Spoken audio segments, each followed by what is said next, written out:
最低賃金が平均1118円と発表されましたが、中小企業などこれから大丈夫でしょうか。ダメな中小企業は潰れるべきという派閥なので僕は。はい。中小企業が潰れて職がなくて困る人がいるじゃないかって言うんですけど、給料が出せない会社っていうのは潰れてしまって、給料が出せる会社に就職した方が、結果としてその人の能力も生かされるし、優秀な人の能力が生かされるってことになると思うんですよね。最低賃金も出せないような会社っていうところでいくら働いてて、すげえ優秀だったとしても、結局時給上がらないんですよ。で、ダメな会社ということは経営者が無能なわけですよ。優秀な経営者であれば、それなりに経営の結果出してるよね。なので、優秀な人が無能な経営者の下でずっと時間を費やし続けるというのは良くないので、僕は最低賃金も出せないような会社は退場するのがいいんじゃないかなと思ってます。長くいるだけの人を評価したり、いかに仕事をしないかしか頭にない老害が多い気がします。先日知り合いの老害が追い出し部屋に入れられたと聞きました。こういうやつはこういう末路になるのでしょうか。こういうやつは罰が当たってほしいです。老害の人が生き残れるような会社にいて自分の時間を費やしてしまうと、結果として自分の人生が無駄になってしまうので、なので早めに他の会社に行くか自分で仕事をした方がいいんじゃないかなと思いますけどね。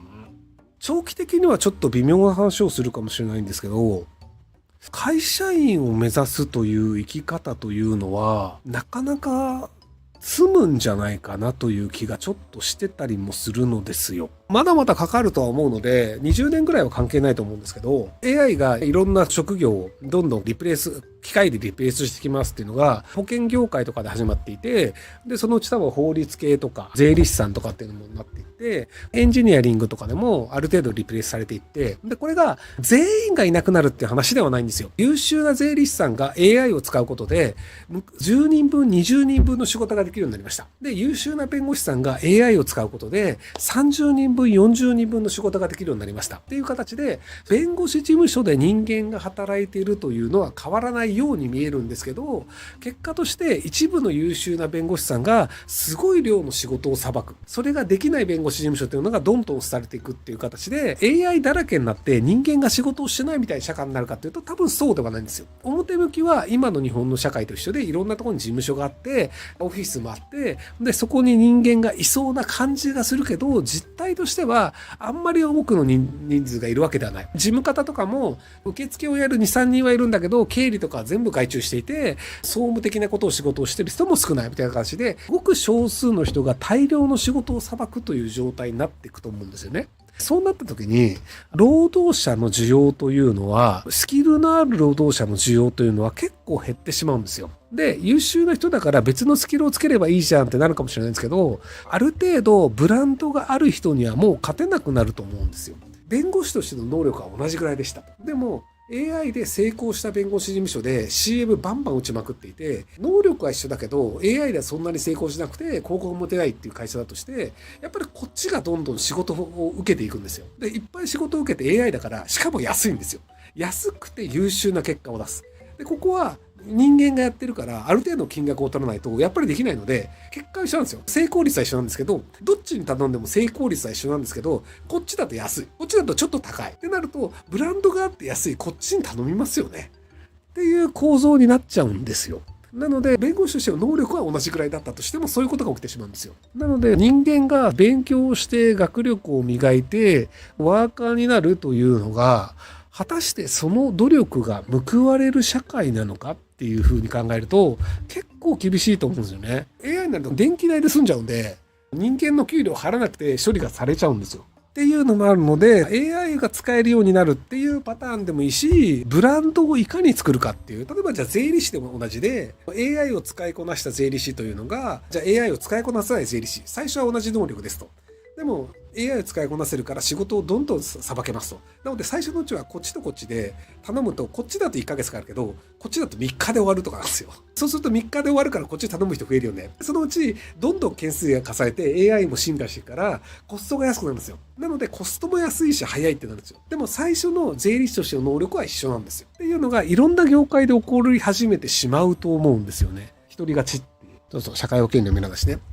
将来的に人はどういう能力を磨くべきかというのの考え方というのがちょっと変わってくると思うんだよね。絵とかもね、もうそうなっちゃうと思いますよ。はい。在宅勤務を廃止してフル出社を推奨する会社ってどう思いますか？いや、全然いいんじゃないですか。法人会社というのはいろんなやり方があるべきなので、リモートで行くぜっていう会社もあれば、フル出社で人が顔を合わせて会議する方がいいよねっていう会社もあるって話なので、どちらが正しいって話じゃないんじゃないかなと思います。世界中旅してる人は日本はいいと話してる。そうですね。旅をしてる人にとっては、というか、働かない人にとってみたら日本はすごいいい国ですよ。労働者として働くと社会保険料高いよねとか、税金高いよねとかってあるんですけど、普通にお金を払う側、お金持ちです、働かないで暮らしますっていう人にとってみると、治安はいい。飯はうまい。いろいろ清潔。公共交通機関でも安心して使えるっていうのがあったりするので、なので、旅人にとって生活しやすくてコストも安い国っていう意味でいくと、結構上位に行ってもおかしくないんじゃないですかね。やっぱ何買っても安いですからね。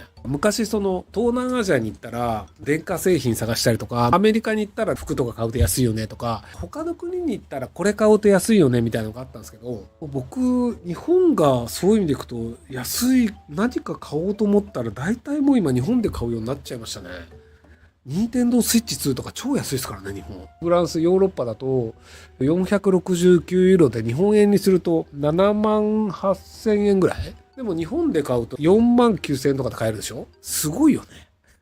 なので基本的には日本で買うは物安いからいいよねっていう。働くと給料も低いし大変なんですけど、どっかでお金を稼いだ人がだらだら暮らす分には本当に日本はいい国だと思いますよ。北欧では税金が高いが見返りも大きいそうですが、日本ではその方向にならないのでしょうか。税金が高くても将来の不安が少ない方が生活しやすいと思いますか？でも北欧も自己負担率確か 50% 超えたぐらいで、日本ももう55とかそれぐらいなんで大して変わんないっすよ。なので負担率でいくと大して変わらないんですけど、日本の場合は将来に負担があって将来に不安があって、北欧の場合は将来に不安がないというところの違いはあるなと思うんですけど、ただ根源的なところでいくと、北欧と言われているフィンランド、スウェーデンとかって高齢者になったら保険適用されないような手術とか出てくるんですよ。65歳過ぎてがんですとかになると、もう外科手術は保険適用されないんですよね。胃ろうとかも保険適用されませんっていうのがあって、ある程度の年齢になった場合はもうそれは何らかの病気になった場合に痛みを取るための緩和治療だったりとか薬だったりはもらえるけど、抗がん剤打って治しますっていうのはしないと。でするんだったらそれはご自身のお金でどうぞっていう。要するに人というのはいつか死ぬので、死ぬ直前までひたすら医療費をかけてもしょうがないよね。なのである程度の年齢いった人というのは基本的にもう森に行って死ぬものなので、死ぬまでの間は楽しく暮らしてもらうけど、基本的には死ぬための準備をしてもらうという価値観だと思うんですよ。で、日本の場合は80歳とかでも普通の暮らしをしてくださいっていうのを当然だと思い込んじゃったんですよね。昭和の時代そんなことなかったんですよ。昭和の時代は高齢者は死ぬもんだよねと思っていたんですけど、多分平成の時代から人は死なないし、死ぬのは悪いことで、死ぬ直前まで誰かがその金を払ってでも生き延びさせるべきだっていうのが多数派になっちゃったっていうのが、僕は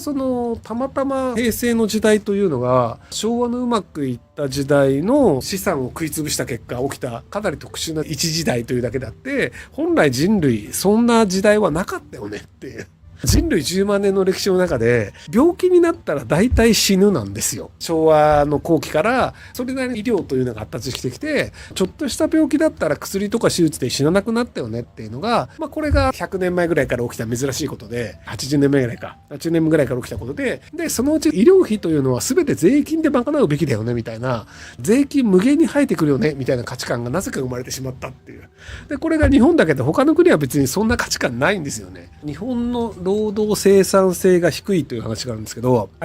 ょっとねこれ誤解があって、日本の労働者の労働生産性は他の国と大して変わらない、むしろ結構いい方なんですよ。ただ日本は労働者ではない人というのが割合が他の国より高いんですよ。働いてない、例えば18ぐらいから働くとしたら、18歳以下というのはまず労働者ではありませんと。さらに65歳で引退するとしたら65歳以上は労働者ではありませんっていう。18歳以下と65歳以上の人口というのが他の国よりも日本は多いんですよ。でただ18歳以下というのは時間が経てば労働者になるから、それはいいんじゃねって話なんですけど、日本の場合65歳以上の人口が多いんですよね。なのでその人たちの医療費までを全部支えるというので、医療費も全部払うというので成功し続けた国はないので、破綻に向かってるよねという話なんじゃないかなと思うんですけど。IT はいかに物事を効率よく楽できるかを主眼にした産業だと思いますが、日本の特に上の世代の人たちは痩せ我慢や苦労を美徳としているのか、努力さを好んでやたらと労働集約にこだわっています。大衆に根付いているそういった思想が根本的に IT の価値とは真逆のような気がしています。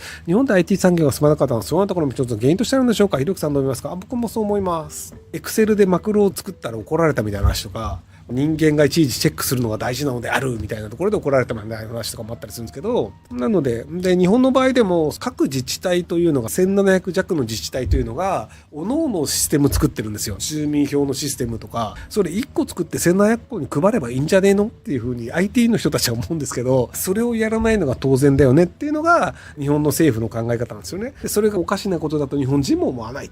無駄金を使うということが正しいと思っている人が結構多いんですよ。無意味なことだったとしても、そこにお金が回って雇用が生まれるのだから良いのであるというふうに考える人っていうのがいて、で他の国っていうのは、他の国でもそういうの一部あるんですけど、基本的にはその無駄なお金の使い方をしないで、なるべく効率的なお金の使い方をして経済成長させなければいけないよねっていうのがあるんですけど、日本の場合はそのなるべく無駄なお金の使い方をしない方がいいという思想がないんですよ。無駄だと思われるお金で誰も使わないような穴を掘って、でその穴を埋めるとしても、でもそれ建築会社の人の給料になってるんだからいいじゃないかみたいな。じゃあ建築会社の給料でビルとか建てて、でそこで人が住めるようにして、じゃあそこで仕事をして生産性を上げる方がよっぽどプラスじゃねって僕は思うんですけど、でも穴を掘って埋める方だと予算が降りるけど、ビルを建てるだと予算が降りないみたいな。でもこう毎年毎年とりあえず道路予算が余ってるから、とりあえず穴掘って埋めるみたいなことをやるみたいなっ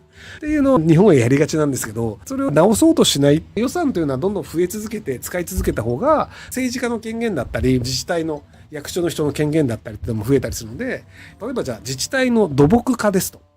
で、本来であれば毎年毎年道路で10億円かかっていますと、道路の補修に。でもこれを一生懸命切り詰めて9億円にしましたってなった場合に、おめでとうじゃなくて、お前9億にしたらうちの予算1億減っちゃうじゃないか、ふざけんなと。ちゃんと10億使い切れって怒られるんですよ。厚生労働省とかだとすると、厚生労働省でお金を使い切らないで、厚生労働省の天下り団体みたいなところにお金を配って、ここがこうやってますっていうので、予算全部使い切りました。全然お金余ってませんってなると、自分が引退する頃に、そこの天下り団体に、自分がこう引退した後に、そこに年収1000万円とかで天下れて、3年ぐらいいたらまた退職金もらえてっていうのが回るので、厚生労働省グループ的には美味しいよね。そこで無駄なお金を使っちゃいけないよねじゃなくて、むしろ無駄なお金をきちんと使うことによって、自分たちの居場所というのを今後も維持できるよねっていうのが多数派の考え方なんですよね。お金を使う政治家とか官僚の人たちは。陰謀論じゃないんですけどね。ただこういうのも陰謀論って言われちゃうのかね。不思議な世の中でさえ。